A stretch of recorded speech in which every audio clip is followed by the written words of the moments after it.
Hello दोस्तों, welcome to my channel P R knowledge research centre. तो मैं लाई हूँ यूपीपीसीएस आरओ का टेस्ट नंबर 7। यूपीपीसीएस आरओ का एग्जाम दिसंबर में होगा और नेक्स्ट मंथ में आपका नोटिफिकेशन आ जाएगा। अब जल्दी से फॉर्म फिलअप कर लीजिएगा।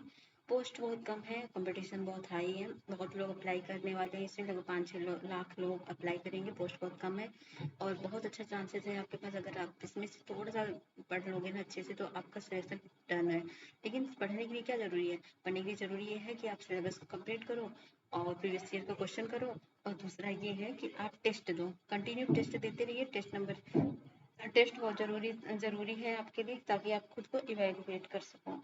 तो चलिए स्टार्ट करते हैं घटना चक्र टेस्ट नंबर 7। लेकिन स्टार्ट करने से पहले एक ही रिक्वेस्ट आपसे कि अगर नए बने हुए तो चैनल को प्लीज़ प्लीज़ प्लीज़ जल्दी सब्सक्राइब कर लीजिए और बेल आइकन मतलब चैनल का बेल आइकन का बटन क्लिक कर दीजिए, ताकि आपको नोटिफिकेशन तुरंत मिल जाए और आप टेस्ट को कर लीजिए।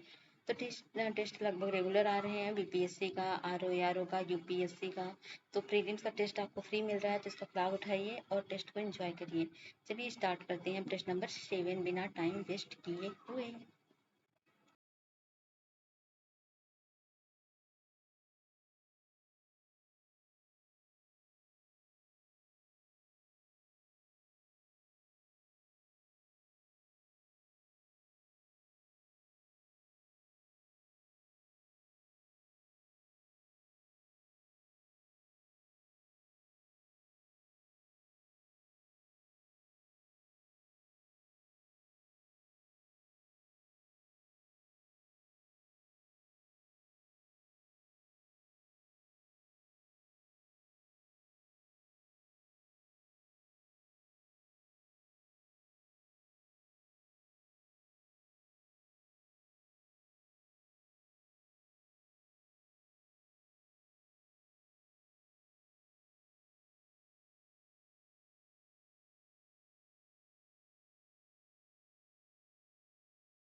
तो क्वेश्चन नंबर 1 करेंगे।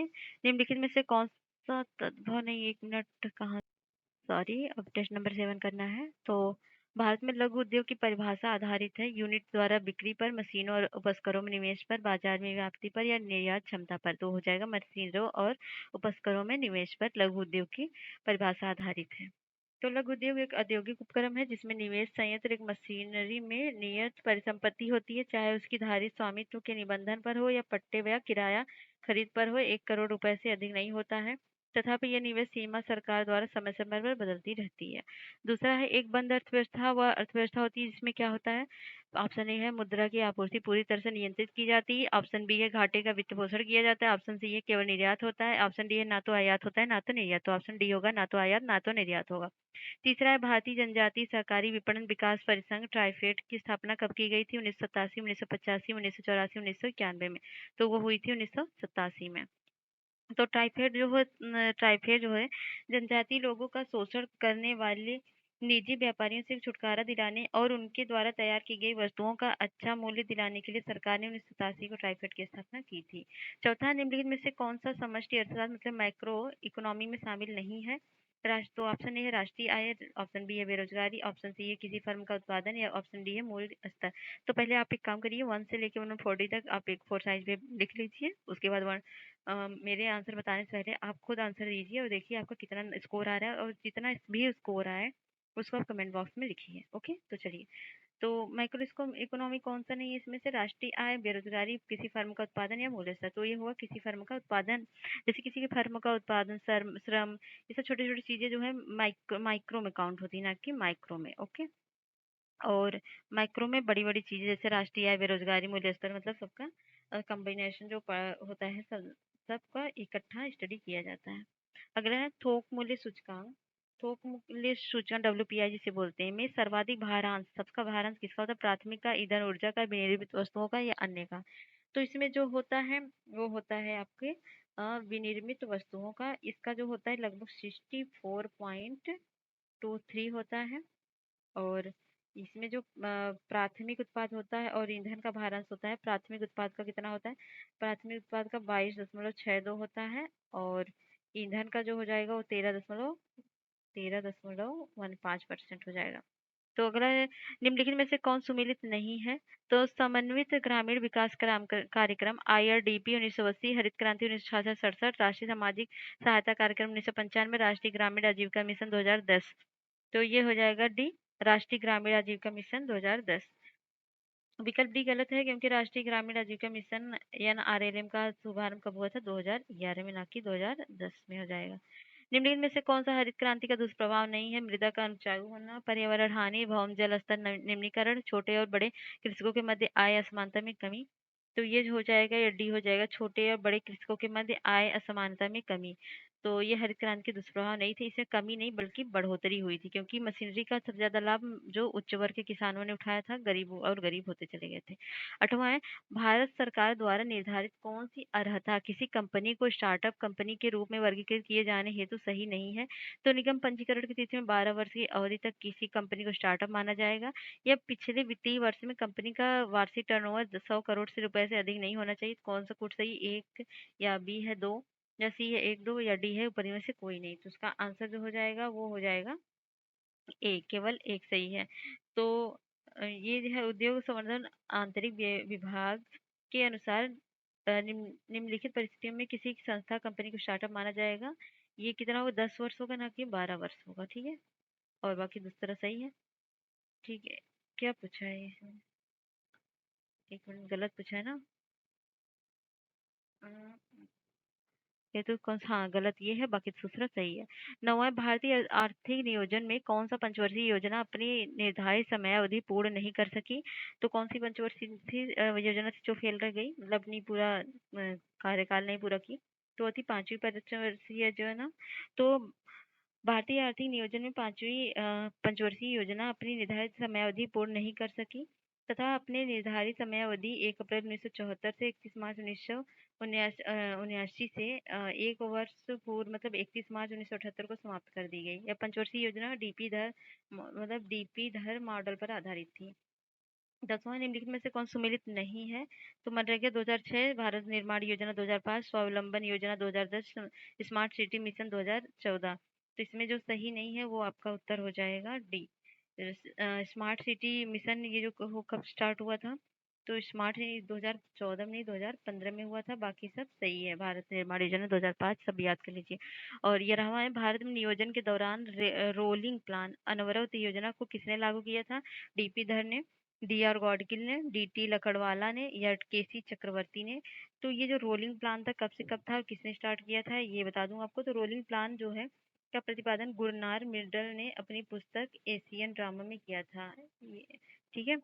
और भारत में नियोजन के दौरान रोलिंग प्लान को वर्ष 1978 से 80 के मध्य आयोजन योजना आयोग के उपाध्यक्ष प्रोफेसर डीटी लकड़वाला ने लागू किया था। ठीक है। प्रधानमंत्री किसान संपदा योजना में कौन सी योजना शामिल नहीं है? मेगा फूड पार्क योजना, खाद्य सुरक्षा तथा गुणवत्ता आश्वासन अवसंरचना, एग्रो प्रोसेसिंग क्लस्टर्स का विकास या फार्म मशीनरी बैंक योजना। तो इसमें से कौन सा सही नहीं है, मतलब कौन सा शामिल नहीं है प्रधानमंत्री किसान संपदा योजना में? तो वो हो जाएगा आपका answer D, farm machinery bank योजना इसमें नहीं है। एक खाद्य प्रसंस्करण मंत्रालय द्वारा 2016 में संपदा मतलब scheme for the agro marine processing and development of agro processing cluster योजना प्रारंभ की गई, जिसका वर्ष 2017 में नाम परिवर्तित कर प्रधानमंत्री किसान संपदा योजना कर दिया गया। इसके अंतर्गत निम्नलिखित उप योजनाएं शामिल हैं: मेगा फूड पार्क, एकीकृत कोल्ड चेन तथा मूल्यवर्धन अवसंरचना, बैकवर्ड तथा फॉरवर्ड लिंकेज का विकास, एग्रो प्रोसेसिंग क्लस्टर का विकास। तो अगला है 13वां, राष्ट्रीय अवसंरचना पाइपलाइन परियोजना कब प्रारंभ की गई थी? 2018 में, 2019 में, 2020 में? तो कौन कब प्रारंभ की गई थी? तो ये जो प्रारंभ की गई थी 2019 में। ठीक है। अगला है 14वां, प्रथम पंचवर्षीय योजना किस मॉडल पर आधारित थी? हैरड डोमर मॉडल या पीसी मॉडल या सुकमा चक्रवर्ती मॉडल या जॉन डब्ल्यू मूलर मॉडल? तो प्रथम पंचवर्षीय योजना किस पे आधारित थी? तो ये आधारित थी ये हो जाएगा आपको हैरड डोमर मॉडल पर। भारत में नियोजन के दौरान कुल कितने वर्षों का योजना अवकाश रहा? 5, 7, 6, 8? तो नियोजन के दौरान कुल कितने वर्षों का योजना अवकाश रहा? तो ये रहा है लगभग, ये आपका बी रहा, मतलब 6 वर्ष का। जैसे कि 1966 से 1969 में था, 1966 से 69 में था, इसमें हो गए 3 वर्ष। और 79-80 में था, 79 से 80 में था, और 90 से 92 में दो सब मिला करके 6 वर्ष रहा। निम्नलिखित सेवाओं पर विचार कीजिए: बैंकिंग, कम्युनिकेशन, कोयला खनन। उपरोक्त में से कौन सी सेवाएं तृतीय क्षेत्र की सेवाएं हैं? तो तृतीय सेक्टर की कौन सी हैं? तो हो जाएंगी आपको 1 2 या 2 3 या 1 3 या 1 2 3। तो यह हो जाएगा 1 3। बैंकिंग और कोयला खनन ये जो है ये तृतीय क्षेत्र में आएगा। और कम्युनिकेशन किस में आएगा?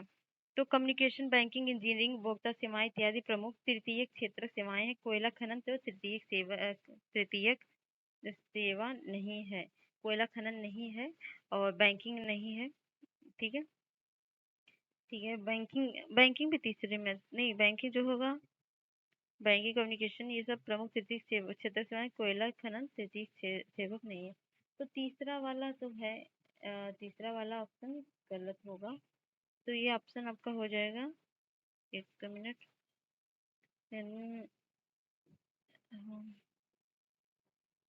एक मिनट, ये ऑप्शन हो जाएगा आपका ए। ये कोयला नहीं होगा, ए हो जाएगा इसका आंसर। ठीक है। अगला है 17वां, स्टार्टअप सेवाएं समानता की निम्न में से किस क्षेत्र में से संबंधित है? प्राथमिक, द्वितीयक, तृतीयक, और इनमें से कोई नहीं। तो स्टार्टअप सेवाएं जो संबंधित है वो संबंधित है तृतीय क्षेत्र से। ई कॉमर्स सेवा के अंग के रूप में निम्नलिखित में से कौन सा शामिल किया जाता है? उत्पाद की खरीद, डिलीवरी, भंडारण, उपर्युक्त सभी। तो इसका आंसर हो जाएगा उपर्युक्त सभी। उत्पाद की भी खरीद भी, भंडारण भी, डिलीवरी भी। निम्नलिखित में से कौन सा ई कॉमर्स का प्रकार है? Business to consumer, business to business, consumer to consumer, उपर्युक्त सभी। तो इसका जो आंसर होगा वो हो जाएगा उपर्युक्त सभी, business to consumer, business to business, consumer to consumer. 20वां है, राष्ट्रीय निवेश एवं अवसंरचना कोष की स्थापना किस वर्ष की गई? राष्ट्रीय निवेश एवं अवसंरचना कोष की स्थापना किस वर्ष की गई? 2015, 2016, 2017, 2019? तो ये जो है ये शुरू की गई थी 2015 में, राष्ट्रीय निवेश अवसंरचना। तो राष्ट्रीय निवेश अवसंरचना कोष की स्थापना दिसंबर 2015 में की गई। इसका उद्देश्य अवसंरचना क्षेत्र में ग्रीन फील्ड, ब्राउन फील्ड तथा रुकी हुई परियोजना को निवेश मुहैया कराना है। अगला है 21वां, रतन वी वाटल समिति का संबंध निम्न में से किससे था? केंद्र राज्य संबंध से, कर सुधार से, डिजिटल भुगतान को बढ़ावा देने से, मौद्रिक ढांचे का मूल्यांकन से। तो ये जो हो जाएगा, ये हो जाएगा डिजिटल भुगतान को बढ़ावा देने से। अगला है 22वां, निम्न में से किस समिति की सिफारिश के आधार पर क्षेत्रीय ग्रामीण बैंक की स्थापना की गई? रघुराजन राजन समिति द्वारा, सुब्बा राव समिति द्वारा, राज चलैया समिति द्वारा, नरसिम्हन कार्य समूह द्वारा। तो ये जो हो जाएगा नरसिम्हन कार्य समूह द्वारा। तो ग्रामीण बैंकिंग या गठित नरसिम्हन कार्य समूह 1975 सिफारिश के आधार पर क्षेत्रीय ग्रामीण बैंक अधिनियम 1976 के द्वारा क्षेत्रीय ग्रामीण बैंकों की स्थापना की गई। सेबी को निम्नलिखित में से किस श्रेणी में शामिल किया जाता है? बैंक में, बैंकिंग वित्तीय कंपनी में, गैर बैंकिंग वित्तीय कंपनी में, इनमें से कोई नहीं। तो इसका जो आंसर होगा वो हो जाएगा गैर बैंकिंग वित्तीय कंपनी में। ग्रीनएक्स निम्न में से किस वर्ष जारी किया गया था? तो 1992, 1999, 2006 या 2012। तो ग्रीनेक्स जो है इसकी एक शुरू किया गया था 2012 में। तो ग्रीनेक्स को बॉम्बे स्टॉक एक्सचेंज के द्वारा 2012 में जारी किया गया। यह देश का पहला पर्यावरण अनुकूल शेयर सूचकांक था। रक्षा सेवाओं पर व्यय निम्नलिखित में से किस व्यय के अंतर्गत शामिल किया जाता है? योजनागत व्यय, गैर योजनागत व्यय, उपयुक्त दोनों या उपयुक्त में से कोई नहीं। तो ये जो आंसर हो जाएगा ये हो जाएगा गैर योजनागत व्यय। तो रक्षा सेवाओं पर व्यय एक अनिवार्य व्यय है, इसके लिए अलग से योजना बनाकर व्यय नहीं किया जाता है, बल्कि इसे गैर योजनागत व्यय में शामिल किया जाता है। किस कंपनी को मिनी रत्न श्रेणी में शामिल करने हेतु निम्न में से कौन सा आधार देखा जाता है? कंपनी का आकार, वित्तीय स्थिति, संचालन, इसमें से कौन सा विकल्प सही? 1 2 2 3, 1 3, 1 2 3। तो इसका आंसर हो जाएगा 1 2 3, तीनों के तीनों सही हो जाएंगे। 27वां, किस कंपनी को महारत्न कंपनी का दर्जा प्रदान करने हेतु निम्न में से कौन सी आवश्यक शर्त नहीं है? पूर्व से मिनी रत्न का दर्जा प्राप्त हो, भारतीय शेयर बाजार में पंजीकृत हो, 15,000 करोड़ रुपए से अधिक का औसत वार्षिक नेटवर्थ हो, या 5,000 करोड़ रुपए से अधिक का औसत वार्षिक शुद्ध लाभ हो। तो इसका जो आंसर हो जाएगा वो हो जाएगा वर्ष से पूर्व से मिनी रत्न का दर्जा प्राप्त हो, तो वो हो जाएगा। तो जैसे कि भारत में किसी सार्वजनिक क्षेत्र की कंपनी को महारत्न श्रेणी में किए जाने हेतु जैसे कुछ शर्तें होती है, जैसे उससे पूर्व में नवरत्न कंपनी का दर्जा प्राप्त हो और भारतीय शेयर बाजार में पंजीकृत हो, उसका औसत वार्षिक नेटवर्थ जो हो वो लगभग 15,000 करोड़ रुपए से अधिक हो, और उसका औसत वार्षिक शुद्ध लाभ 5,000 करोड़ रुपए से अधिक हो। ठीक है। 28वां है, निम्न में से कौन सा भारत में महारत्न दर्जा प्राप्त कंपनी है? वेल है, या ओएनजीसी है, या हाल है, या सेल है? तो इसका जो आंसर हो जाएगा वो हो जाएगा सी हाल है। मतलब आयल इंडियन लिमिटेड भारत की एक नवरत्न दर्जा प्राप्त कंपनी है। नवरत्न दर्जा प्राप्त कंपनी के लिए कंपनी को पूर्व से मिनी रत्न में शामिल होना पड़ता है। ठीक है, तो ठीक है इसका भारत में भारत लिमिटेड किस कंपनी को भारत में महारत्न, हाँ तो ये हाल है। अगला है आयल इंडिया लिमिटेड निम्नलिखित में से किस श्रेणी की कंपनी है? एक मिनट, इसका भेल है ना? इसका आंसर भेल है कि हाल है? नहीं नहीं, oil natural gas corporation limited और स्टील अथॉरिटी ऑफ सेल, हाँ हाँ। तो ये एक नवरत्न कंपनी है, महारत्न दर्जा प्राप्त कंपनी नहीं। तो इस ये नवरत्न कंपनी है, ना कि महारत्न का। बाकी भेल, ओएनजीसी, सेल, ये सब ये महारत्न कंपनी है। ऑयल इंडिया लिमिटेड ऑयल निम्नलिखित में से किस श्रेणी की कंपनी है? तो ये जो हो जाएगी ये हो जाएगी नवरत्न कंपनी। तो किसी राज्य को विशेष राज्य का सॉरी सॉरी, ये जो है सही है। अगला है 30वां, किस राज्य के संदर्भ में स्थितियों पर विचार, खराब अवसंरचना के साथ आर्थिक पिछड़ापन, पड़ोसी देश की सीमाओं के समीप स्थित होना, निम्न जनसंख्या घनत्व, ऊपरी में से कौन सा किसी राज्य को विशेष राज्य का दर्जा देने हेतु उचित आधार हो सकते हैं? 1 2 2 3, 1 3, 1 2 3। तो इसका आंसर हो जाएगा तीनों के तीनों। मतलब खराब अवसंरचना के साथ आर्थिक छिड़छड़ापन, पड़ोसी देश की सीमाओं के समीप स्थित होना, निम्न जनसंख्या घनत्व। वित्त आयोग में शामिल होते हैं अध्यक्ष तथा 5 अन्य सदस्य, अध्यक्ष तथा 4 अन्य सदस्य, अध्यक्ष तथा 2 अन्य सदस्य, इनमें से कोई नहीं। तो ये जो हो जाएगा ये हो जाएगा ए, अध्यक्ष तथा 5 अन्य सदस्य शामिल होते हैं वित्त आयोग में। अगला है 32वां, वित्त आयोग के 4 अन्य सदस्यों की योग्यताएं शामिल नहीं है। क्या नहीं शामिल है? तो पहला ऑप्शन है किसी उच्च न्यायालय का न्यायाधीश इस पद के लिए योग्य व्यक्ति, ऐसा व्यक्ति जिसे भारत के किसी के लिए कायम वित्त मामलों का विशेष ज्ञान हो, ऐसा व्यक्ति जिसे प्रशासन और वित्तीय मामलों का व्यापक अनुभव हो, ऐसा व्यक्ति जिसमें कम से कम 10 वर्षों तक न्यायाधीश के रूप में कार्य किया हो। तो इसमें से कौन सा नहीं है? तो नहीं में पूछा है तो ये होगा ऐसा व्यक्ति जिसने कम से कम 10 वर्षों तक न्यायाधीश के रूप में किया हो। तो ये जो होगा ये अनिवार्य नहीं है, इसलिए गलत है, इसमें अनिवार्य बोला है। अगला है 15वें वित्त आयोग के अध्यक्ष कौन है? NK Singh, Y D Reddy या डॉक्टर विजय केलकर, इनमें से कोई नहीं। तो इसका जो आंसर होगा वो हो जाएगा एन.के. सिंह। तो 15वें वित्त आयोग के अध्यक्ष एन.के. सिंह हैं, जिनकी नियुक्ति 2017 में की गई। 15 वित्त आयोग के रिपोर्ट जमा करने का 2019 में निर्धारित था, जबकि रिपोर्ट के क्रियान्वयन की अवधि 2020 से 25 के मध्य है। नीति आयोग की स्थापना की गई थी 15 अगस्त 2014 को, या 15 अगस्त 2015 को, 13 अगस्त 2014 को, 1 जनवरी 2015 को।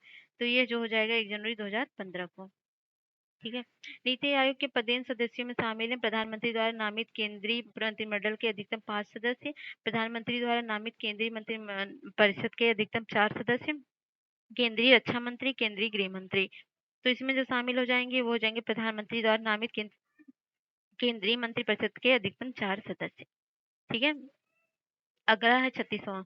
नीति आयोग के पूर्णकालिक संगठनिक ढांचे में प्रधानमंत्री के अध्यक्ष होने के अतिरिक्त अन्य संरचना इस प्रकार है। अगला क्वेश्चन है, नीति आयोग के पूर्णकालिक संगठनिक ढांचे में प्रधानमंत्री के अध्यक्ष होने के अतिरिक्त अन्य संरचना इस प्रकार है। उपाध्यक्ष सदस्य, पूर्णकालिक राज्य मंत्री के पद के समकक्ष, अंशकालिक सदस्य, पदेन सदस्य, मुख्य कार्यपालक पदाधिकारी, सचिवालय। तो 1 3 4 है, 1 2 5 है, 1 2 3 4 है, 1 2 3 4 5 6 है। तो इसका जो सही हो जाएगा वो आंसर हो जाएगा, सभी के सभी सही है। अगला निम्नलिखित में से कौन सा सही सुमेलित नहीं है? तो प्रथम पंचवर्षीय योजना कृषि को प्राथमिकता, द्वितीय पंचवर्षीय योजना औद्योगिकरण को प्राथमिकता, तृतीय पंचवर्षीय योजना आत्मनिर्भरता को प्राथमिकता, और सभी सही सुमेलित हैं। कौन सा कथन सही हो जाएगा इसमें ऑप्शन?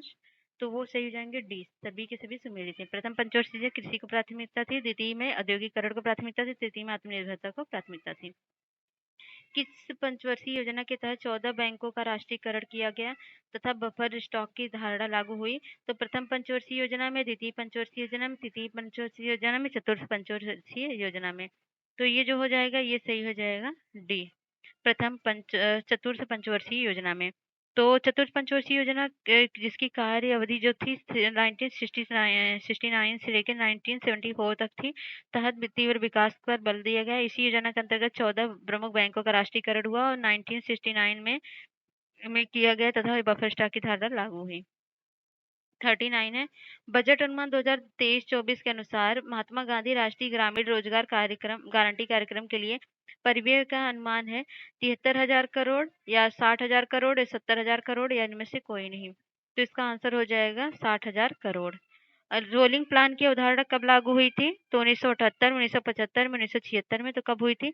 तो रोलिंग प्लान जो है वो आई थी 1978 में। तो रोलिंग प्लान की अवधारणा जनता सरकार द्वारा वर्ष 1978 में लागू की गई। पिछड़े देशों के लिए रोलिंग प्लान का सुझाव गुन्नार मेडल द्वारा किया गया था। 41वां है, उस नीति का नाम बताएं जो सरकार की व्यय कराधान नीतियों की व्याख्या करता है। मौद्रिक नीति, राजकोषीय नीति, श्रम बाजार नीति या वाणिज्यिक नीति। तो इसका आंसर हो जाएगा राजकोषीय नीति। तो सार्वजनिक आय व्यय करारोपण, सार्वजनिक ऋण तथा हीनार्थ प्रबंधन संबंधित नीतियों को राजकोषीय नीति कहा जाता है। राजकोषीय नीति के उपयुक्त उपकरणों को प्रयोग सरकार अर्थव्यवस्था में रोजगार, राष्ट्रीय उत्पाद में वृद्धि, आंतरिक एवं बाह्य स्थिरता तथा आर्थिक समता जैसे उद्देश्यों की पूर्ति के लिए करती है। राजकोषीय नीति से संबंधित असत्य कथन की पहचान कीजिए। इस नीति का निर्धारण भारतीय रिजर्व बैंक द्वारा होता है। इस नीति में सार्वजनिक आय और व्यय की बात की जाती है। इसका प्रभाव प्रत्यक्ष रूप से जनता की क्रय शक्ति पर पड़ता है। इसका परिणाम तत्कालीन होता है। तो इसका जो आंसर हो जाएगा, इस नीति का निर्धारण भारतीय रिजर्व बैंक द्वारा होता है, ये सही है।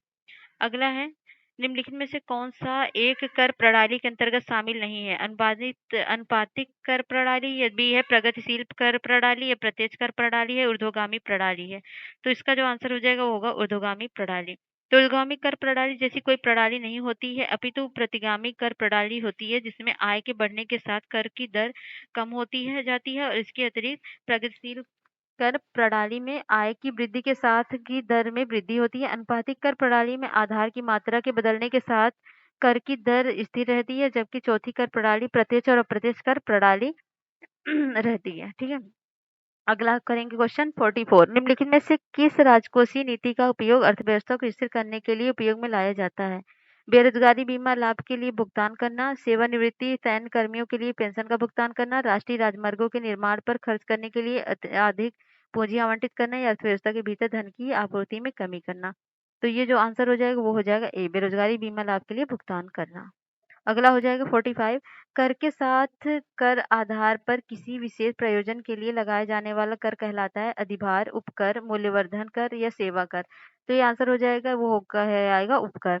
कर के अर्थात कर आधार पर ही किसी विशेष प्रयोजन के लिए लगाए जाने वाले कर उपकर कहलाते हैं। जैसे स्वच्छ भारत उपकर, कर के ऊपर कर लगाने की प्रक्रिया किसकी जिसकी गणना कर दायित्व पर की जाती है, अधिभार कर कहलाता है। भारत में चलैया समिति की अनुशंसा पर पहली बार सेवा कर 1994 से 95 3 सेवाओं टेलीफोन, साधारण बीमा तथा शेयर दलाली पर लगाया गया था। यह कर सेवा पर लगाया गया था।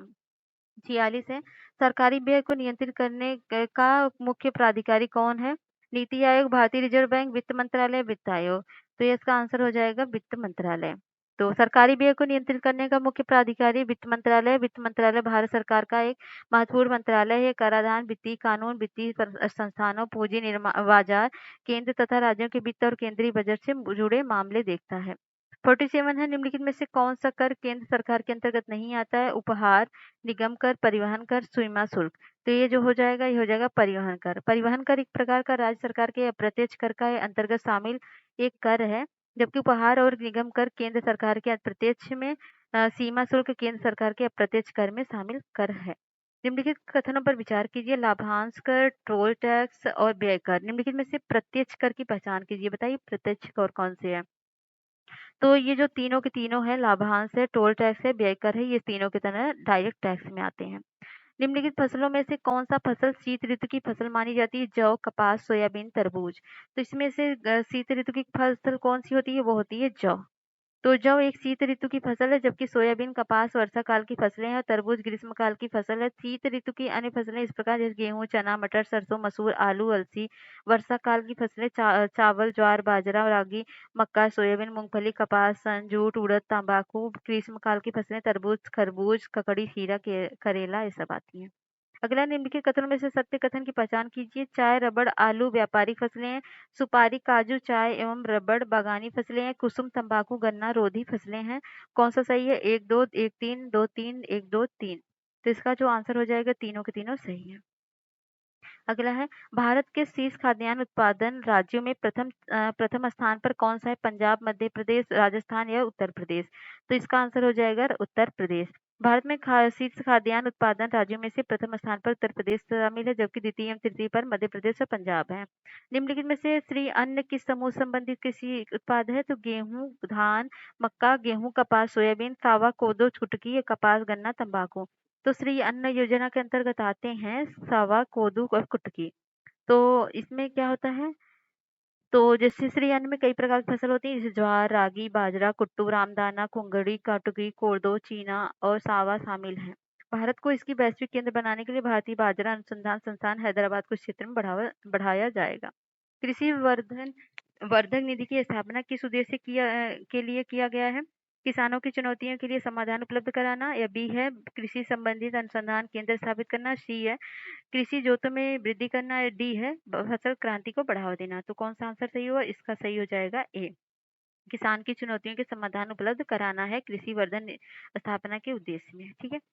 और अगला है 54 नंबर का, निम्नलिखित कथनों पर विचार कीजिए, सत्य कथन की पहचान कीजिए। कृषि लागत एक कीमत आयोग द्वारा सरकार को न्यूनतम समर्थन मूल्य पर सह लाभ प्रदान करती है, किया जाता है। और वर्ष दूसरा है, वर्तमान में 22 फसलों के लिए आयोग न्यूनतम समर्थन मूल्य की संस्तुति करता है। केवल एक, केवल दो, एक दो, या तो ना तो एक ना तो दो। तो इसका आंसर हो जाएगा, इसका आंसर होगा सी, एक और दो दोनों सही है। ठीक है। तो कृषि लागत एक एवं कीमत आयोग की स्थापना सन 1965 में की गई, परंतु इसका नाम 1985 में कृषि लागत एवं कीमत आयोग रखा गया। यह आयोग बाजार मूल्यों को एक कृषि लागत को ध्यान में रखते हुए कृषि उत्पादन के न्यूनतम समर्थन मूल्य, खरीद मूल्य एवं आवंटन मूल्य का निर्धारण करने के लिए सरकार को सलाह देती है, परंतु अंतिम निर्णय आर्थिक मामलों की मंत्रिमंडलीय समिति द्वारा किया जाता है। केंद्र सरकार इसकी संस्तुतियों को मानने के लिए बाध्य नहीं है। वर्तमान में आयोग द्वारा 22 फसलों के लिए न्यूनतम समर्थन मूल्य की संस्तुति किया गया, जिनमें खरीफ फसलें 14, रबी फसलें 6 और नकदी फसलें 2 शामिल हैं। वर्तमान में भारत का कृषि निर्यात में स्थान है 10वां, 12वां, 11वां या 13वां।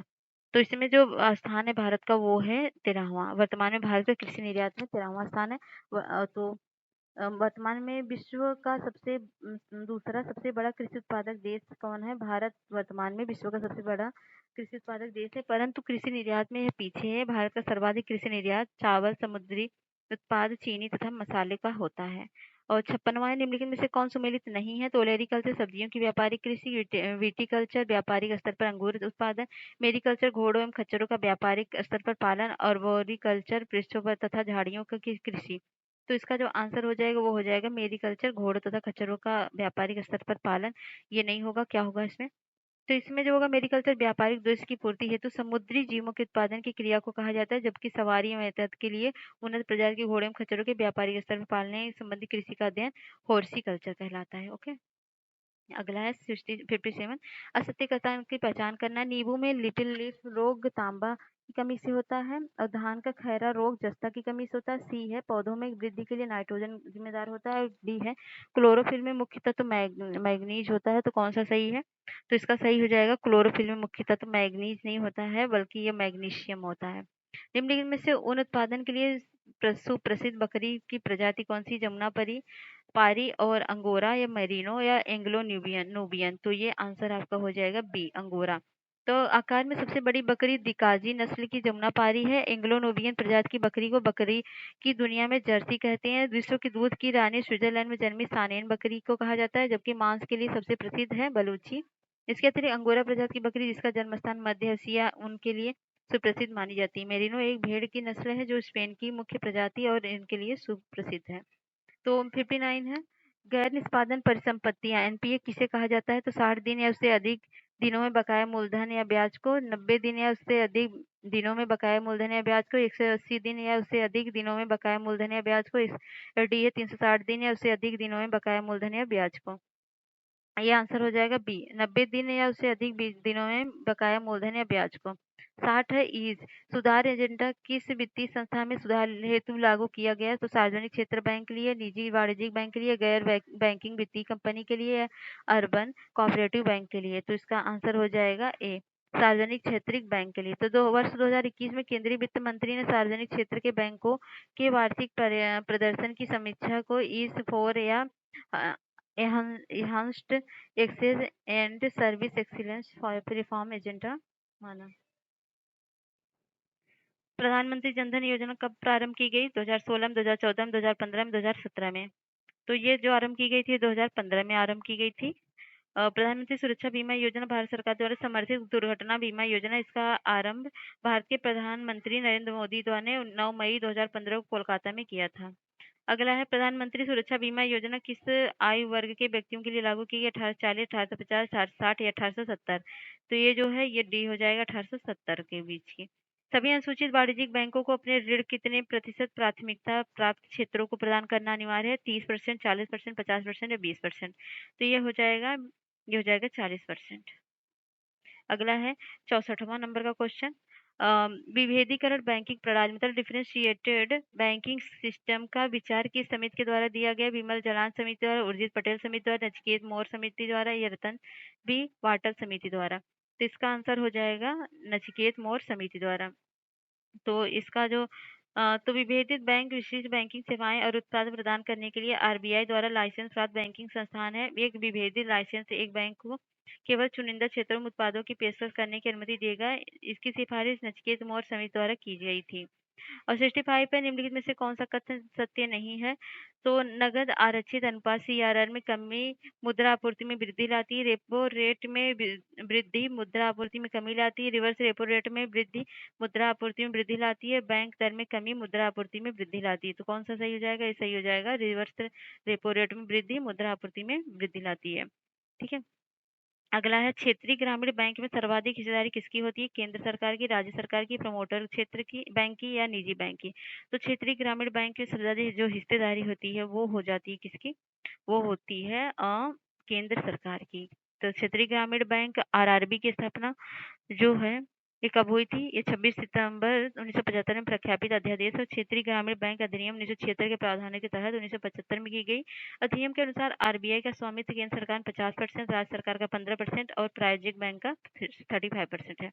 निम्नलिखित भारतीय लघु उद्योग विकास बैंक सिडबी का मुख्यालय कहाँ से? मुंबई, इंदौर, कोलकाता, लखनऊ।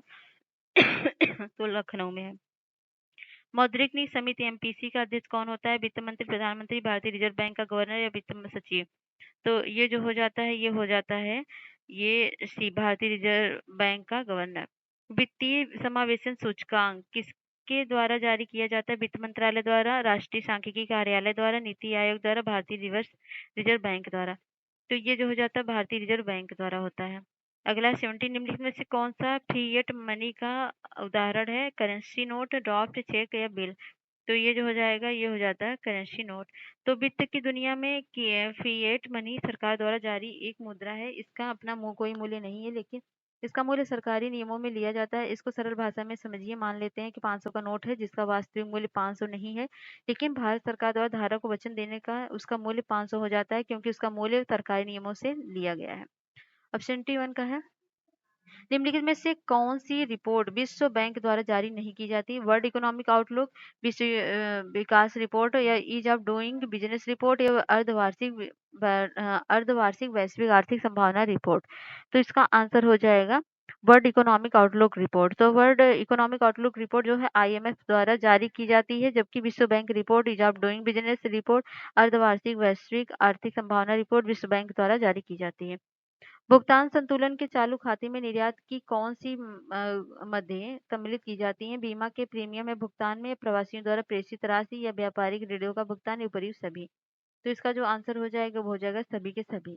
चालू खाते में निर्यात में सभी इसको सम्मिलित किया जाता है। अब 73 नंबर का क्वेश्चन हम करेंगे। भारत में रुपए को चालू खाते में विदेशी मुद्रा में पूर्णतः परिवर्तन कब किया गया था? 1992, 1994, 1998 में, या 2000 में। तो इसका आंसर जो हो जाएगा वो हो जाएगा 1994 में किया गया था। तो रिजर्व बैंक द्वारा 19 अगस्त 1994 को रुपए को चालू खाते में पूर्णतः परिवर्तित घोषित कर दिया गया तथा अंतर्राष्ट्रीय लेन देन को प्रक्रिया में मुद्रा का परिवर्तन होना आवश्यक है। मुद्रा परिवर्तनीय अभिप्राय निर्यात एवं अन्य वैधानिक माध्यमों से अर्जित विदेशी मुद्रा को सरकारी या बाजार विनिमय दर पर स्वदेशी मुद्रा में बदलना है। भारत में पूंजी खाते में केवल आंशिक परिवर्तनीयता लागू है। 74 भारत का पहला निर्यात प्रसंस्करण क्षेत्र एक्सपोर्ट प्रोसेसिंग कहाँ पर स्थापित है? कांडला, विशाखापत्तनम, पारादीप या हुगली में। तो इसका आंसर हो जाएगा कांडला में। ठीक है। भारत का पहला निर्यात प्रसंस्करण क्षेत्र 1965 में गुजरात के कांडला में स्थापित किया गया। इसकी स्थापना का उद्देश्य देश में निर्यातित वस्तुओं के लिए उपयुक्त वातावरण उत्पन्न करना था, ताकि वे अंतर्राष्ट्रीय प्रतियोगिता में अपना स्थान बना सके। अगला है विशेष आहार अधिकार एसडीआर का संबंध किससे है? विश्व बैंक से, संयुक्त राष्ट्र संघ से, अंतर्राष्ट्रीय मुद्रा कोष से, विश्व व्यापार संगठन से है। तो ये जो है ये अंतर्राष्ट्रीय मुद्रा कोष से है। अगला 76 नंबर क्वेश्चन है, मुद्रा का अवमूल्यन मतलब डिवैल्यूएशन क्या होता है? विदेशी मुद्रा के सापेक्ष घरेलू मुद्रा का मूल्य गिरा देना, विदेशी मुद्रा के सापेक्ष घरेलू मुद्रा का मूल्य बढ़ा देना, मुद्रा का अधिक मात्रा में छापना, या आईएमएफ के पास अधिक रिजर्व ट्रेंड रखना। तो इसका जो आंसर हो जाएगा वो हो जाएगा विदेशी मुद्रा के सापेक्ष घरेलू मुद्रा का मूल्य गिरा देना। अवमूल्यन के तहत विदेशी मुद्रा के परिप्रेक्ष्य में घरेलू मुद्रा का मूल्य गिरा दिया जाता है। और स्थिर विनिमय प्रणाली में सरकार या मौद्रिक प्राधिकरण का जानबूझकर अपनाई जाने वाली प्रक्रिया, इसके माध्यम से किसी देश द्वारा इस अपने निर्यात को बढ़ाया जाता है तथा आयात में कमी लाई जाती है। मुद्रा के मूल्य में कमी लाने के निर्यात सस्ते और आयात महंगे हो जाते हैं। विदेशी व्यापार नीति 2023 के तहत किस वर्ष तक भारत के समग्र निर्यात को 2 ट्रिलियन अमेरिकी डॉलर तक बढ़ाए जाने का लक्ष्य रखा गया है? 2028 में, 2030, 2035 या 2040। तो इसका जो आंसर हो जाएगा वो हो जाएगा 2030। तो हाल ही में केंद्रीय वाणिज्य उद्योग तथा उपभोक्ता मामले, खाद्य और सार्वजनिक वितरण मंत्री ने विदेशी व्यापार नीति 2023 लॉन्च की है। 1 अप्रैल 2030 से लागू हुई एफटीपी 2030 ये नीति दस्तावेज है जो निर्यात को सुगम बनाने वाले समय परिक्षणित योजनाओं की निरंतरता पर आधारित है। सरकार का लक्ष्य 2030 तक भारत के समग्र निर्यात को 2 ट्रिलियन अमेरिकी डॉलर तक बढ़ाना, जिसमें वस्तु एवं सेवा क्षेत्रों का समान योगदान होगा। अगला है आर्थिक समीक्षा 2022-23 के तहत भारत को प्रत्यक्ष विदेशी निवेश अंतर्वाह में शीर्ष निवेशकर्ता देश कौन सा है? सिंगापुर है, मॉरिशस, यूएई है, या यूएसए है। तो ये है सिंगापुर। तो आर्थिक समीक्षा 2022-23 के तहत प्रत्यक्ष विदेशी निवेश के अंतर्वाह के संबंध में सिंगापुर भारत में शीर्ष निवेश करने वाला देश है। इसके बाद मॉरिशस है। कुल एफडीआई अंतर्वाह सिंगापुर का 37% हिस्सा है। अगला है 79, विश्व बैंक के तहत 2022 में विदेशों से भेजे जाने वाले धन में शीर्ष धन प्रेषक प्राप्तकर्ता देश कौन सा है? अमेरिका, चीन, सिंगापुर और भारत। तो इसका जो आंसर हो जाएगा वो हो जाएगा भारत। विश्व बैंक के तहत 2022 में विदेशों से भेजे जाने वाले धन शीर्ष में धन प्रेषक प्राप्तकर्ता देशों में भारत का प्रथम स्थान है, दूसरे स्थान में मैक्सिको है, तीसरे स्थान पर चीन है। अगला है 80 के प्रतिकूल भुगतान संतुलन को ठीक करने के लिए अल्पकालीन सहायता कौन सी संस्था सहायता करती है? विश्व बैंक, अंतर्राष्ट्रीय मुद्रा कोष, अंतर्राष्ट्रीय पुनर्निर्माण एवं विकास बैंक या अंतर्राष्ट्रीय वित्तीय निगम। तो इसका जो आंसर होगा वो हो जाएगा अंतर्राष्ट्रीय मुद्रा कोष। निम्नलिखित कथन पर विचार कीजिए। संघाई सहयोग संगठन का मुख्यालय बीजिंग में है। भारत इसकी स्थापना से इसका सदस्य है। में से कौन सा कथन सत्य है? केवल एक, केवल दो, दोनों ही सही है, दोनों गलत है। तो इसका जो आंसर हो जाएगा केवल एक होगा। तो दूसरा क्यों गलत होगा? तो संघाई सहयोग संगठन जो है 1996 में संघाई फाइव के रूप में किया गया था। वर्ष 2001 में एससीओ के गठन से पहले कजाकिस्तान, चीन, किर्गिस्तान, रूस, ताजिकिस्तान संघाई फाइव के सदस्य थे। वर्ष 2000 में एससीओ के गठन से पहले कजाकिस्तान, चीन, किर्गिस्तान, रूस और ताजिकिस्तान संघाई फाइव के सदस्य थे। 2001 में संगठन में उज्बेकिस्तान शामिल होने के बाद संघाई फाइव का नाम बदलकर एससीओ कर दिया गया। भारत और पाकिस्तान 2017 में इसके सदस्य बने और वर्तमान में कजाकिस्तान, चीन, किर्गिस्तान, रूस, ताजिकिस्तान, उज्बेकिस्तान और पाकिस्तान, ईरान 2023 में पाकिस्तान, भारत और पाकिस्तान थे, लेकिन ईरान जो है 2023 में एससीओ का स्थायी सदस्य बनने के लिए तैयार है। अगला है 82। बौद्धिक संपदा अधिकार से संबंधित व्यापार की निगरानी कौन करता है? विश्व व्यापार संगठन, अंतर्राष्ट्रीय वित्त निगम, नाबार्ड या संयुक्त राष्ट्र संघ। तो इसका जो आंसर हो जाएगा वो हो जाएगा विश्व व्यापार संगठन। ठीक है, तो बौद्धिक संपदा अधिकार संबंधित व्यापार की निगरानी विश्व व्यापार संगठन करता है। बौद्धिक संपदा किसी व्यक्ति या संस्था द्वारा सूचित कोई संगीत, साहित्यिक कृति, कला, खोज, प्रतीक, नाम, चित्र, डिजाइन, कॉपीराइट, ट्रेडमार्क, पेटेंट आदि को कहते हैं। भारत में सर्वप्रथम 1911 में भारतीय पेटेंट और डिजाइन अधिनियम बनाया गया। पुनः स्वतंत्रता के बाद 1970 में पेटेंट अधिनियम बना और इसे 1972 में लागू किया गया। इस अधिनियम में पेटेंट अधिनियम 2002 और पेटेंट अधिनियम ये सब शामिल किए गए हैं। ठीक है, अब 83 करेंगे हम। 83 में क्या है? तो 83 सार्क सार्क की स्थापना कब हुई थी? 1975, 1985, 1992 या 1998? तो सार्क की स्थापना जो हुई थी ये हुई थी 1985 में। तो दक्षेस यानी सार्क की स्थापना ढाका शिखर सम्मेलन के निर्णयानुसार 1985 में। इसके सदस्य देश हैं भारत, पाकिस्तान, मालदीव, बांग्लादेश, श्रीलंका, भूटान, नेपाल, अफगानिस्तान और इसका मुख्यालय काठमांडू नेपाल में है। ठीक है, ठीक है। अगला है डी। डी का क्वेश्चन है, निम्नलिखित में कौन सुमेलित नहीं है? आसियान जकार्ता, बिमस्टेक ढाका, अंकटाक जो है जिनेवा, एशियाई बैंक विकास बैंक बीजिंग। तो मुख्यालय का सही संगठन तो दिए गए हैं, कौन सा सुमेलित नहीं है तो देखना है। तो इसमें जो आंसर हो जाएगा वो आपका हो जाएगा सी, अंकटाक। अंकटाक सुमेलित नहीं है। अंकटाक का कहाँ पे? विकास बैंक मुख्यालय मनीला में है। इसका एशियाई विकास बैंक का मुख्यालय मनीला में, इसकी स्थापना 1966 में हुई जब बीजिंग में एशियाई संरक्षण निवेश का मुख्यालय है जिसकी स्थापना 2015 में हुई थी। ठीक है, तो ये हो जाएगा गलत। एक मिनट, एशियाई विकास बैंक का मनीला में है, ये गलत है, ये गलत है आपका, बाकी सब सही है। ये मनीला में है, मनीला फिलीपींस में है ना, 1966 में। जबकि बीजिंग जो है एशिया में अवसंरचना है। बीजिंग बीजिंग एशिया में है। ठीक है, अगला है 85। निम्न कथन पर विचार कीजिए। G20 की स्थापना 1999 में हुई थी। हाल ही में इसका 2023 का सम्मेलन भारत में हुआ। ऊपर इनमें से कौन सा कथन सत्य है? केवल एक, दो या फिर दोनों सही है, दोनों गलत है। तो ये जो आंसर हो जाएगा वो हो जाएगा दोनों के दोनों सही है। तो G20 है ना, तो G20 की स्थापना 1999 में हुई है। G20 औद्योगिक तथा विकासशील देशों का संगठन। हाल ही में 2023 का इसका सम्मेलन भारत में संपन्न हुआ। इस संगठन का उद्देश्य है मध्यम तथा आय वाले देशों को शामिल करके वैश्विक वित्तीय स्थिरता को सुरक्षित करना। G20 दुनिया में 60% आबादी, वैश्विक जीडीपी का 80% और वैश्विक व्यापार का 75% है। और G20 देशों में कौन कौन शामिल है? अर्जेंटीना, ऑस्ट्रेलिया, ब्राजील, कनाडा, चीन, यूरोपियन संघ union, France, Germany, Bharat, Indonesia, Italy, Japan, Mexico, रूस, सऊदी अरब, दक्षिण अफ्रीका, कोरिया गणराज्य, तुर्की भी, यूनाइटेड किंगडम भी है और संयुक्त राज्य अमेरिका भी शामिल है। समानता निम्नलिखित में से किस प्रकार की बेरोजगारी की कृषि क्षेत्र में प्रधानता है? ऐच्छिक बेरोजगारी, चक्रीय बेरोजगारी, प्रच्छन्न बेरोजगारी या संरचनात्मक बेरोजगारी। तो यह है प्रच्छन्न बेरोजगारी। तो कृषि क्षेत्र में प्रच्छन्न मतलब छिपी हुई बेरोजगारी की प्रधानता है। कृषि क्षेत्र में आवश्यकता से अधिक लोग कृषि क्षेत्र में लगे हुए होते हैं, उनमें से कई लोग वहां से हटा दिए जाएं तो भी उत्पादन पर कोई प्रभाव नहीं पड़ेगा और इसी को कहते हैं प्रच्छन्न बेरोजगारी। 87 बाजार की दशाओं, मांग और पूर्ति की शक्तियों में परिवर्तन के कारण निम्नलिखित में से किस प्रकार का परिवर्तन उत्पन्न होता है? घर्षणात्मक बेरोजगारी, शहरी बेरोजगारी, मौसमी बेरोजगारी, चक्रीय बेरोजगारी। तो ये जो हो जाएगा ये हो जाएगा घर्षणात्मक बेरोजगारी। तो बाजार की दशाओं में यानी मांग और पूर्ति की शक्तियों में परिवर्तन कारण उत्पन्न होने वाली बेरोजगारी को घर्षणात्मक बेरोजगारी कहा जाता है। अर्थव्यवस्था में तेजी और मंदी के कारण निम्नलिखित में से किस प्रकार की बेरोजगारी उत्पन्न होती है? मौसमी बेरोजगारी, चक्रीय बेरोजगारी, अदृश्य बेरोजगारी, उपरोक्त में से कोई नहीं। तो वो जो बेरोजगारी होती है वो चक्रीय बेरोजगारी होती है। अर्थव्यवस्था में तेजी या मंदी होने की स्थिति में चक्रीय बेरोजगारी उत्पन्न होती है। जब अर्थव्यवस्था में तेजी होती है तो मांग बढ़ जाती है, उद्योगों में अधिक लोगों का नियोजन होता है, ज्यादा लोगों को रोजगार की प्राप्ति होती है। लेकिन जब मंदी की स्थिति आ जाती है तब काम में लगे लोगों को उनके कार्य से हटा दिया जाता है, अर्थात वहाँ बेरोजगार हो जाते हैं। यह स्थायी बेरोजगारी नहीं होती, चक्र के रूप में चलती रहती है। और ये है, निम्नलिखित कथनों पर विचार कीजिए। विकासशील देशों में ग्रामीण क्षेत्रों में अल्प रोजगार की स्थिति देखने को मिलती है। दूसरा है, विकासशील देशों में बेरोजगारी का मूल्य कारण मांग या व्यय का अभाव होता है। तो कौन सा कथन सही है? दोनों कथन सत्य है, एक सत्य है, दोनों कथन गलत है, या दोनों गलत है, केवल कथन दो गलत है। तो इसका जो आंसर हो जाएगा वो हो जाएगा दोनों कथन सत्य है। अगला करेंगे हम 90।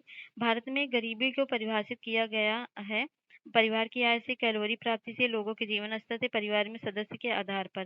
तो ये जो किया गया है ये किया गया है कैलोरी प्राप्ति से। तो भारत में गरीबी को कैलोरी प्राप्ति के आधार पर परिभाषित किया गया। नीति आयोग के अनुसार ग्रामीण क्षेत्रों में प्रति व्यक्ति प्रतिदिन 2400 कैलोरी तथा शहरी क्षेत्र में प्रतिदिन 2100 कैलोरी का पोषण प्राप्त न कर सकने वाला व्यक्ति गरीबी के नीचे अर्थात गरीब माना जाता है। 91 है, जब विकास दर ऊंची होती है तब शिक्षित बेरोजगारी भी बढ़ती है। ऐसा तभी होता है जब व्यावसायिक शिक्षा की कमी होती है। कथन और कारण दोनों सही हैं और एक दूसरे की पुष्टि करते हैं, व्याख्या नहीं करते हैं।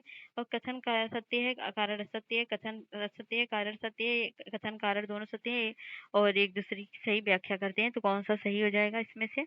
तो ये जो सही हो जाएगा वो डी होगा, दोनों सही है और एक दूसरे की व्याख्या कर रहे हैं।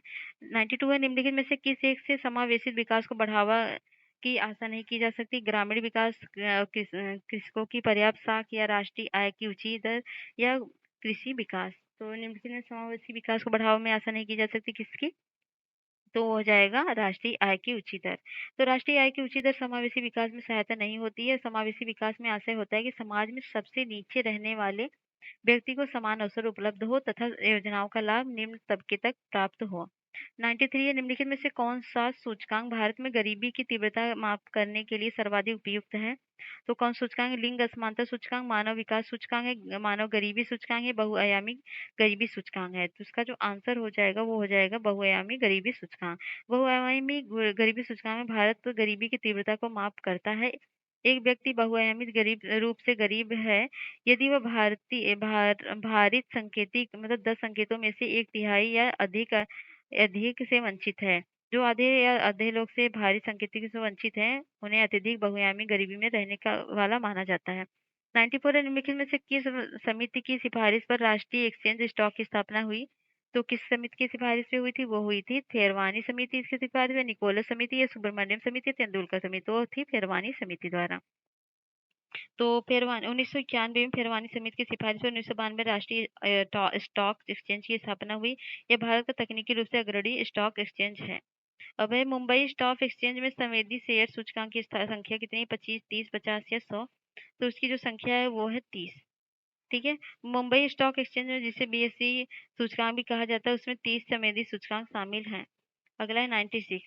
तो शेयर बाजार में चलने वाले कारोबार को नियंत्रित और विनियमित किया जाता है आरबीआई द्वारा, वित्त मंत्रालय द्वारा, सेबी द्वारा, एनएससी द्वारा। तो इसका जो आंसर हो जाएगा वो हो जाएगा सेबी द्वारा। शेयर बाजार की कार्यवाहियों को सेबी द्वारा नियंत्रित और विनियमित किया जाता है। 1992 में संवैधानिक संस्था का दर्जा प्रदान किया गया और इसका मुख्यालय मुंबई में है। 97 है, भारत में इरडा निम्नलिखित में से किस कार्य को नियमित करता है? बीमा व्यवसाय को, आयात निर्यात को, बैंकिंग व्यवसाय को, पूंजी बाजार को। तो इसका जो आंसर हो जाएगा वो हो जाएगा बीमा व्यवसाय को। तो भारत में उद्योग की वित्तीय सहायता प्रदान करने के लिए सूक्ष्म लघु एवं मध्यम उद्योगों की सहायता के लिए उद्यमी हेल्पलाइन को शुरू किया गया। ये क्या हो गया? ये इरडा बीमा व्यवसाय को नियंत्रित करता है। सही, ठीक है। चलो, भारत में किस उद्देश्य की प्राप्ति के लिए सीडीबी की स्थापना हुई? तो सीडीबी कृषकों की सहायता के लिए, लघु उद्योग की वित्तीय सहायता के लिए, बैंकों के नियमित करने के लिए, नियमन करने के लिए, या डी शिक्षा के लिए ऋण प्रदान करने के लिए। तो सीडीबी की जो स्थापना हुई थी यह हुई थी वो लघु उद्योग को वित्तीय सहायता देने के लिए। सूक्ष्म लघु एवं मध्यम उपक्रमों की सहायता के लिए निम्नलिखित में से कौन हेल्पलाइन स्थापित की गई? उद्यमी हेल्पलाइन, या सहायता हेल्पलाइन, या प्रोत्साहन हेल्पलाइन, उपयुक्त सभी। तो कौन सी हेल्पलाइन? वो थी उद्यमी हेल्पलाइन। तो भारतीय यूनिट ट्रस्ट का उद्देश्य क्या है? लोगों की बचत को एकत्र करना, अपनी आय का लाभ लघु नियोजकों को प्रदान कराना, या फिर धन को संवर्धित करने और औद्योगिक विकास को संवर्धित करना, या उपर्युक्त सभी। तो इसका जो आंसर हो जाएगा वो हो जाएगा उपर्युक्त सभी के सभी कथन सही हैं। निम्नलिखित में से किस उपभोक्ता मूल्य सूचकांक को राष्ट्रीय सांख्यिकी कार्यालय मतलब एनएसओ द्वारा जारी किया जाता है? सीपीआई आईवी को, डब्ल्यू को, या आरएल को, या सीपीआई एएल को, या रूरल अर्बन को?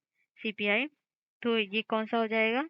तो ये हो जाएगा आपका, इसका आंसर हो जाएगा डी, सीपीआई रूरल अर्बन को। ठीक है। अगला क्वेश्चन है 102। किस अर्थव्यवस्था में मुद्रास्फीति के साथ बेरोजगारी दर में वृद्धि को क्या कहा जाता है? किसी अर्थव्यवस्था में अगर मुद्रास्फीति के साथ बेरोजगारी की दर भी बढ़ जाए तो उसको स्टैगफ्लेशन कहते हैं, या डिसइंफ्लेशन कहते हैं, या डिफ्लेशन कहते हैं, या डिसइंफ्लेशन कहते हैं? तो ये जो आंसर हो जाएगा ये हो जाएगा आपका ए, स्टैगफ्लेशन कहते हैं। स्टैगफ्लेशन में मतलब मुद्रास्फीति जनित मंदी होता है, एक ऐसी स्थिति होती है जिसमें अर्थव्यवस्था मुद्रास्फीति और बेरोजगारी की उच्च दर का सामना करती है। स्टैगफ्लेशन के परिणाम स्वरूप उच्च मुद्रास्फीति, विकासहीनता और बेरोजगारी होती है। ये उच्च कीमत और कोई आर्थिक विकास नहीं होने देती है, मतलब और ऐसी स्थिति में उत्पन्न होती है। 103 है, निम्नलिखित में से कौन सा लागत जन्य मुद्रास्फीति का कारक है? मुद्रा पूर्ति में वृद्धि, कर में कमी, सार्वजनिक खर्च में वृद्धि, मजदूरी दर में बढ़ोतरी? तो ये जो आंसर हो जाएगा वो हो जाएगा मजदूरी दर में बढ़ोतरी। तो अगला है निम्नलिखित में से किस वर्ग पर मुद्रास्फीति का सकारात्मक प्रभाव पड़ता है? ऋणदाता, उपभोक्ता, स्थिर स्थिर आय समूह, या उत्पादक? तो ये जो पड़ता है उत्पादक पर पड़ता है। किस वक्र के द्वारा मुद्रास्फीति और बेरोजगारी की मध्य विपरीत संबंध दर्शाया जाता है? फ्रीडमैन वक्र द्वारा, फिलिप्स वक्र द्वारा, फ्रीडमैन वक्र द्वारा, फ्रेजर वक्र द्वारा? तो इसका जो आंसर हो जाएगा फिलिप्स वक्र द्वारा। ठीक है। तो अर्थशास्त्र के संदर्भ में फिलिप्स वक्र किसी अर्थव्यवस्था में बेरोजगारी और मुद्रास्फीति की दरों के बीच संबंध बताने वाला वक्र है। इसके अनुसार बेरोजगारी मुद्रास्फीति की दरों के बीच व्युत्क्रम संबंध होता है, अर्थात अर्थव्यवस्था में मुद्रास्फीति बढ़ने पर बेरोजगारी कम हो जाती है। मुद्रास्फीति की दर में किस वार्षिक वृद्धि को हाइपर मुद्रास्फीति कहा जाता है? एक अंकी, दो अंकी, या चार अंकी, या उपरोक्त में से कोई नहीं? तो इसका जो आंसर हो जाएगा वो जाएगा चार अंकी। वर्तमान में भारत में भारतीय रिजर्व बैंक द्वारा लक्षित मुद्रास्फीति कितनी? 3%, 4%, 5%, या 6%? तो ये जो है ये है जाएगी 4%। ठीक है। और 108 है कि देश का प्रथम पर्यावरण अनुकूलन शेयर सूचकांक ग्रीनएक्स किसके द्वारा जारी किया जाता है? तो ग्रीनएक्स से नेशनल स्टॉक एक्सचेंज द्वारा, बॉम्बे स्टॉक एक्सचेंज द्वारा, या over the counter exchange of India द्वारा, या इंडिया ऑन INX द्वारा? तो इसमें इसका आंसर कौन सा सही हो जाएगा? इसका आंसर हो जाएगा बॉम्बे स्टॉक एक्सचेंज द्वारा। ठीक है। अगला है, जिन शेयरों का क्रय विक्रय नियमित रूप से प्रतिदिन शेयर बाजार में होता है ऐसे शेयर कहलाते हैं right share, active share, bonus share, या कंट्रेरियन शेयर? तो इसका जो आंसर हो जाएगा वो हो जाएगा एक्टिव शेयर। और 110 नंबर क्वेश्चन है, मौद्रिक नीति के तहत रिजर्व बैंक द्वारा प्रयुक्त गुणात्मक साख नियंत्रण के उपायों में कौन शामिल नहीं है? तो नैतिक दबाव, प्राथमिक क्षेत्र के लिए ऋण, सीधी कार्रवाई, या तरलता समायोजन सुविधा? तो इसका जो आंसर हो जाएगा वो हो जाएगा तरलता तरलता समायोजन सुविधा। अगला है 111 नंबर क्वेश्चन, मिलान करना है। तो प्रधानमंत्री वयम वंदन योजना कब स्टार्ट हुई थी? तो ये जो स्टार्ट हुई थी ये हुई थी मई 2017 में। और किसान मानधन योजना कब हुई थी? ये 2019 में हुई थी, सितंबर 2019 में। प्रधानमंत्री स्वनिधि योजना, तो प्रधानमंत्री स्वनिधि जून 2020 में। और प्रधानमंत्री गरीब कल्याण योजना ये हुई थी दिसंबर 2016 में। इस तरह से कौन सा ऑप्शन सही होगा? देखिए A2 यहाँ पे है, तो B3 तो ये ऑप्शन हो जाएगा सी। ठीक है। अगला क्वेश्चन है, आयुष्मान भारत योजना के तहत कितने रुपए तक की बीमा की राशि प्रति परिवार प्रदान करने का प्रावधान है? तो 2 लाख, 5 लाख, या 8 लाख, या 10 लाख? तो इसका आंसर हो जाएगा 5 लाख। निम्न कथनों पर विचार करना है। सुकन्या समृद्धि योजना, सुकन्या समृद्धि योजना का संबंध बेटी बचाओ बेटी पढ़ाओ से है। सुकन्या समृद्धि योजना के अंतर्गत एक निश्चित ब्याज दर खाते हैं। ऊपर इसमें से कथनों के आधार पर कौन सा कथन असत्य है? केवल एक, केवल दो, एक दो, या न तो एक न तो दो? तो इसका जो हो जाएगा वो दो हो जाएगा। सुकन्या समृद्धि योजना की सूरत बेटी बचाओ बेटी पढ़ाओ योजना का अंग के रूप में है। योजना के तहत खाते में जमा राशि जो ब्याज दर की जाती है वह परिवर्तित रहती है, जिसे समय समय पर रिजर्व बैंक ऑफ इंडिया द्वारा निर्धारित किया जाता है। 114 नंबर क्वेश्चन है, PM श्री योजना की शुरुआत कब हुई? 14 अप्रैल 2022 को, या 5 सितंबर 2022 को, 16 अक्टूबर 2022 को, 25 दिसंबर 2022 को। तो इसकी जो शुरुआत हुई थी वह हुई थी 5 सितंबर 2022 को। ये मिलान करना है। उज्ज्वला योजना कब स्टार्ट हुआ था? तो उज्ज्वला योजना जो स्टार्ट हुआ था 1 मई 2016 को। और निर्विक योजना शुरुआत हुआ था, ये 14 सितंबर को हुआ था, 14 सितंबर 2019 को। और तेजस्विनी योजना जो शुरू हुई थी, तेजस्विनी 22 दिसंबर 2019 को, 22 दिसंबर 2015 दिया है, 22 दिसंबर 2019 था, 22 दिसंबर 2019 था। और ये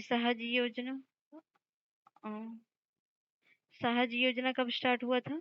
ये भी 14 सितंबर, साजी 1 मिनट, सहज योजना 30 अगस्त 2015 को, ये सही है। ठीक है, ये जो ऑप्शन हो जाएगा ये हो जाएगा आपका बी। ठीक है, अगला करेंगे। सुमेलित नहीं है पीएम स्वामित्व योजना 2021, अप्रैल 2021, उड़ान योजना 2016 में, स्टैंड अप योजना 2016 में, या स्टार्टअप योजना इंडिया का 2016 में। तो कौन सा सुमेलित नहीं है? तो इसका जो आंसर हो जाएगा वो हो जाएगा बी, उड़ान योजना सुमेलित नहीं है। उड़ान योजना जो है ये जो है पूरे देश का आम नागरिक 21 अक्टूबर 2016 को आरंभ की गई थी। 21 अक्टूबर, ना कि अप्रैल को, 21 अक्टूबर को है, अक्टूबर को 2016 को। अगला, एरो योजना का संबंध है एक्सप्रेसवे से, जल संसाधन से, डाकघरों से, भौतिक संरचना से। तो एरो का जो संबंध है ये संबंध हो जाता है किससे? ये होता है डाकघरों से। और आरोग्यश्री योजना का संबंध किस प्रदेश से? मध्य प्रदेश, असम से, या उत्तर प्रदेश से, या महाराष्ट्र से? तो आरोग्य सेतु का जो आरोग्यश्री जो है जिसका जो संबंध है ये है उत्तर प्रदेश से। तो गरीबी रेखा से नीचे जीवन यापन करने वाले रोगों के मुफ्त इलाज हेतु उत्तर प्रदेश सरकार द्वारा आरोग्यश्री योजना की शुरुआत की गई। इस योजना के तहत प्रत्येक परिवार को 5 लाख रुपए स्वास्थ्य बीमा योजना प्रदान की जाएगी। जल जीवन मिशन शहरी के संबंध में निम्नलिखित कथनों पर विचार कीजिए। शहरी स्थानीय निकाय में सार्वभौमिक जलापूर्ति करना, 2.8 करोड़ परिवारों को नल कनेक्शन देना। ऊपर में से कौन सा विकल्प सही है? केवल एक, केवल दो, एक दो, या ना तो एक ना तो दो। तो इसका जो आंसर हो जाएगा वो हो जाएगा दोनों के दोनों ऑप्शन सही है। 120 से निम्नलिखित में से कौन सा सुमेलित नहीं है? तो जननी सुरक्षा योजना अप्रैल 2005, जनश्री बीमा योजना 2000, अटल पेंशन योजना 2015, और सौभाग्य योजना 2019 में, सितंबर 2019 में। तो इसमें से कौन सा सुमेलित नहीं है? तो ये जो हो जाएगा वो हो जाएगा ये सौभाग्य योजना सितंबर 2019 का नहीं है। सौभाग्य योजना ये 25 सितंबर 2017 को, मतलब सितंबर 2017 को है। अगला है, प्रधानमंत्री आदि आदर्श ग्राम योजना के संबंध में निम्नलिखित कथनों पर विचार कीजिए। 4.22 करोड़ की जनसंख्या को कवर करने वाले महत्वपूर्ण जनजातीय आबादी वाले गांवों को आदर्श ग्राम में रूपांतरित करना। यह योजना विकास के 8 क्षेत्रों में प्रमुखता से कमियों को कम करने की परिकल्पना करती है। नीचे दिए गए कोट पर सही कथन का चुनाव करना है। तो केवल एक, केवल दो, एक दो, या ना तो एक ना तो दो। तो इसका जो आंसर हो जाएगा वो हो जाएगा दोनों के दोनों ऑप्शन सही है। अगला कथन है, भाग्य लक्ष्मी योजना के अंतर्गत राज्य सरकार द्वारा कितनी वित्तीय सहायता प्रदान की जाती है? तो 10,000 रुपए की, 20,000 रुपए की, 50,000 रुपए की, या 1 लाख रुपए की। तो इसका जो आंसर हो जाएगा वो हो जाएगा 50,000 रुपए की। तो केंद्रीय बजट 2022-23-24 के अमृतकाल के लिए विजन के अंतर्गत शामिल है युवा वर्ग विशेष ध्यान देते हुए नागरिकों के लिए अवसर और रोजगार सृजन में वृद्धि, सुदृढ़ एवं स्थिर बृहद आर्थिक वातावरण उपयोग सभी। तो इसका जो आंसर हो जाएगा वो हो जाएगा सभी के सभी सही है। केंद्रीय बजट 2023-24 के अनुसार अमृतकाल 70 सी प्राथमिकताओं में शामिल नहीं है। समावेशी विकास, युवा शक्ति, अवसंरचना और निवेश, और नारी सशक्तिकरण। तो इसका जो आंसर हो जाएगा वो हो जाएगा नारी सशक्तिकरण। हाल ही में प्रस्तुत केंद्रीय बजट के अंतर्गत भारत को मिलेट का वार्षिक केंद्र बनाने के उद्देश्य से कौन सी योजना शुरू करने की घोषणा की गई? फ्री अन्न योजना, फ्री अन्न योजना, उपयुक्त दोनों, विपरीत में से कोई नहीं। तो इसका जो आंसर हो जाएगा वो हो जाएगा बी, श्री अन्न योजना। ठीक है, बी। और केंद्रीय बजट 2023-24 के अनुसार उपलब्धियां समावेशी विकास के तहत अब तक कितने ग्रामीण घरों को पेयजल कनेक्शन प्रदान किया जा चुका है? 9 करोड़, 10 करोड़, 11 करोड़, या 5 करोड़। तो इसका जो आंसर है वो हो जाएगा एक एक 9 करोड़। हाल ही में प्रस्तुत केंद्रीय बजट 2023-24 के तहत रक्षा मंत्रालय हेतु कुल कितने लाख करोड़ रुपए आवंटित किए जाने का प्रावधान है? 2.70 लाख, दो दो 2 करोड़ 70 लाख, और 1 करोड़ 96 लाख, या 5 करोड़ 94 लाख, इनमें से कोई नहीं। तो इसका जो आंसर हो जाएगा वो हो जाएगा सी, 5 करोड़ 94 लाख। तो ये हाल ही में प्रस्तुत उत्तर प्रदेश बजट 2023-24 के अनुसार प्रदेश की कुल जनसंख्या कितनी है? 16 करोड़ है, 19 करोड़ है, 24 करोड़ है, 121 करोड़ है। तो कितनी है प्रदेश की कुल जनसंख्या? तो ये हो जाएगी 24 करोड़। वित्तीय वर्ष 2023-24 के बजट अनुमानों के अनुसार देश की जीडीपी में उत्तर प्रदेश का योगदान कितना है? 10%, 8%, 6% या 7%? तो ये होगा 8%। केंद्रीय बजट 2023-24 के अनुसार देश को निवल शून्य कार्बन उत्सर्जन बनाने का लक्ष्य निर्धारित किया गया। वर्ष 2047 तक, वर्ष 2070 तक, वर्ष 2050 तक या इनमें से कोई नहीं। वो हो जाएगा 129 का बी। 8% हो गया ना, ये इसका आंसर हो जाएगा बी, वर्ष 2070 तक। और 131 नंबर क्वेश्चन है, केंद्रीय बजट 2023-24 के अनुसार भारत में आकांक्षी जिला कार्यक्रम की सफलता को आगे बढ़ाते हुए सरकार ने आकांक्षी ब्लॉक कार्यक्रम शुरू किया। इसके अंतर्गत कुछ कितने ब्लॉकों को कवर करने की योजना है? 500, 600, 700 या 800? तो इसका आंसर हो जाएगा 500। 132 है, उत्तर प्रदेश बजट 2023-24 के अनुसार बेटी बचाओ बेटी पढ़ाओ योजना प्रदेश के कितने जनपदों में संचालित की जा रही है? 75, 72 या 71 या 70?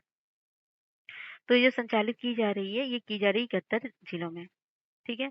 अगला है आर्थिक समीक्षा 2022-23 के अनुसार 2021 में सेवा निर्यात में भारत की हिस्सेदारी विश्व के कुल सेवा निर्यात का कितने प्रतिशत रही है? 3%, 4%, 5% या 6%? तो ये रही है 4%। आर्थिक समाचार 2022-23 के अनुसार वर्ष 2022 के दौरान शीर्ष से कम होते हुए विदेशी मुद्रा प्राप्तकर्ता देश समूह थे भारत, मैक्सिको, चीन, फिलीपींस। मैक्सिको, भारत, चीन, फिलीपींस, भारत, मैक्सिको, चीन, मिस्र और भारत, चीन, मैक्सिको, फिलीपींस। तो इसका आंसर हो जाएगा ए, भारत, मैक्सिको, चीन, फिलीपींस। तो आर्थिक समीक्षा 2022-23 के अनुसार वर्ष 2023 को किस का अंतर्राष्ट्रीय वर्ष घोषित किया गया? अंतर्राष्ट्रीय चावल वर्ष, अंतर्राष्ट्रीय जैविक कृषि वर्ष या पौष्टिक अनाजों के लिए अंतर्राष्ट्रीय वर्ष या दलहन के लिए अंतर्राष्ट्रीय वर्ष? तो किसके लिए घोषित किया गया? ये घोषित किया गया पौष्टिक अनाजों के लिए अंतर्राष्ट्रीय वर्ष। तो इसे इंटरनेशनल मिलेट ईयर भी घोषित किया गया। ठीक है। अगला है, निम्नलिखित कथन पर विचार कीजिए। भारत दूध उत्पादन में पहले स्थान पर है, भारत अंडा उत्पादन में तीसरे स्थान पर है विश्व में, और भारत मांस उत्पादन विश्व में 8वें स्थान पर है। कौन सा सही है? तो केवल 1, 2, केवल 1, 3 या 1, 2, 3 या सभी गलत कथन है। सभी कथन गलत हैं। तो कौन सा हो गया होगा इसमें सही ऑप्शन? तो वो हो जाएगा ये 1, 2, 3 सही है। ठीक है। देखो अपना देश पर्यटन योजना में भारत कुल कितने स्थानों का चयन किया है? 24, 50, 101 या 75? तो देखो अपना देश में भारत मतलब 75 पर्यटन स्थलों का चुनाव किया गया है। निम्न में से कौन सुमेलित है? नाबार्ड की स्थापना 1982 में, क्षेत्रीय ग्रामीण बैंक की स्थापना 1985 में, 6 बैंकों का राष्ट्रीय 1980 में। उपयुक्त में से कुछ चयन करना है। ऑप्शन ए है केवल 1, 2, ऑप्शन बी है 1, 3, ऑप्शन सी है 2, 3 या ऑप्शन डी है तीनों सही है। तो इसका जो आंसर हो जाएगा वो हो जाएगा बी, 1, 3 सही है। ये 85 नहीं, क्षेत्रीय ग्रामीण बैंक का क्या आंसर है? ये हो जाएगा 1975। ठीक है, क्षेत्रीय ग्रामीण बैंक का 1975 में हुआ था, 2 अक्टूबर 1975। अगला है 139, बहुआयामी निर्धनता सूचकांक में कितने संकेतों को शामिल किया गया? 3, 7 या 5, 10? तो ऑप्शन ए है 3, ऑप्शन बी है 5, ऑप्शन सी है 7, ऑप्शन डी है 10। तो कौन सा आंसर सही होगा? तो इसका हो जाएगा 10। बहुआयामी गरीबी सूचकांक का उद्देश्य गरीबी के गैर आय आधारित आयामों को मापना और गरीबी और अभाव की सीमा का अधिक व्यापक मूल्यांकन प्रदान करना है। अगला लास्ट क्वेश्चन है, निम्न से सही कालक्रम में व्यवस्थित कीजिए। योजना आयोग, राष्ट्रीय विकास परिषद, प्रथम पंचवर्षीय योजना की शुरुआत। तो कौन सा विकल्प सही है? 1, 2, 1, 3, 2 या 1, 2, 3 या 2, 1, 3 या 2, 3, 1? तो इसका आंसर हो जाएगा 1, 3, 2 सही है। तो योजना आयोग की स्थापना कब हुई थी? योजना आयोग 15 मार्च 1950, 15 मार्च 1950 को हुई थी। और ये जो हुई राष्ट्रीय विकास परिषद की स्थापना कब हुई थी? विकास परिषद 6 पंचवर्षीय योजना की शुरुआत जो हुई थी ये हुई थी 1 अप्रैल 1951 से 1951 में हुई थी। और ये राष्ट्रीय विकास परिषद की स्थापना जो हुई थी 1952 में हुई थी। ठीक है, तो मिला लीजिए। तो खत्म होता है यहाँ पर टेस्ट। कैसा लगा बताइएगा जरूर। और हाँ, हमारे चैनल को प्लीज लाइक शेयर सब्सक्राइब करिएगा। और बहुत सारे वीडियो बने हैं जो आप उसको देख लीजिए। हम हिंदी और जीएस दोनों का टेस्ट करवाएंगे जब तक आपका एग्जाम नहीं हो जाता। और आपके एग्जाम की पूरी गारंटी है कि इसमें से मैक्सिमम क्वेश्चन आएंगे। आप आके खुद मुझे बताएंगे ये बात। तो चलिए मिलते हैं नेक्स्ट वीडियो में, तब तक के लिए जय हिंद, जय भारत।